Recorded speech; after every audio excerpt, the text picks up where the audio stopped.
আসসালামু আলাইকুম ওরহমতুল্লাহি ওবারাকাতু। প্রিয় ভাই ও বোনেরা, আজ আমরা এমন একটি বিষয় নিয়ে কথা বলবো যেটা জানি সবাই, কিন্তু মানি খুব কম, আর সেটা হলো নামাজ। আপনি কি কখনো অনুভব করেছেন সব কিছু থাকার পরেও মনের ভেতরে অদ্ভুত একটা শূন্যতা?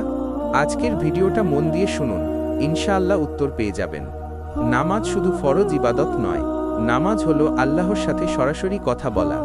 রাসূলুল্লাহ সেই বলেছেন, নামাজ হলো মুমিনের মেরাজ। যখন আমরা সিজদায় যাই, তখন আমরা এই দুনিয়ার সবচেয়ে কাছাকাছি থাকি আমাদের রবের। যে সিজদায় মাথা ঝুঁকে যায়, সেই সিজদায় হৃদয়কে উঁচু করে তোলে। আজ আমরা বলি, সময় পাই না, মন চাইলে পড়ব, পরে ঠিক হয়ে যাবে। কিন্তু ধীরে ধীরে কি হয় জানেন?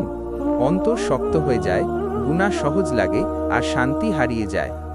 আল্লাহ কুরআনে বলেন, যারা নামাজ নষ্ট করেছে তারা অবশ্যই ক্ষতিগ্রস্ত। নামাজ ছাড়ার মানে নিজের আত্মাকেই ধীরে ধীরে মেরে ফেলা। আল্লাহ বলেন, নিশ্চয়ই নামাজ অশ্লীলতা ও মন্দ কাজ থেকে বিরত রাখে। নামাজ আমাদের ভেঙে পড়া মনকে শক্ত করে, অস্থির হৃদয়কে শান্ত করে। যে শান্তি টাকা দিয়ে কেনা যায় না, নামাজ সেটা বিনামূল্যে দেয়। শুধু নিয়মিত হয়ে যান। এক ব্যক্তি বলল, আমি নামাজ পড়ি, তবুও বদলাই না। আলেম বললেন, তুমি নামাজ পড়ছো, কিন্তু নামাজকে তোমার ভেতরে ঢুকতে দিচ্ছ না।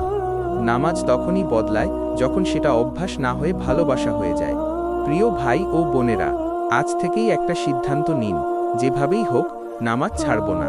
কারণ কিয়ামতের দিন প্রথম প্রশ্নই হবে, তোমার নামাজ কোথায়?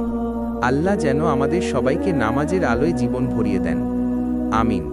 লাগলে লাইক দিন, দিনের দাওয়াত ছড়িয়ে দিতে শেয়ার করুন। আসসালামু আলাইকুম ওয়া রাহমাতুল্লাহ।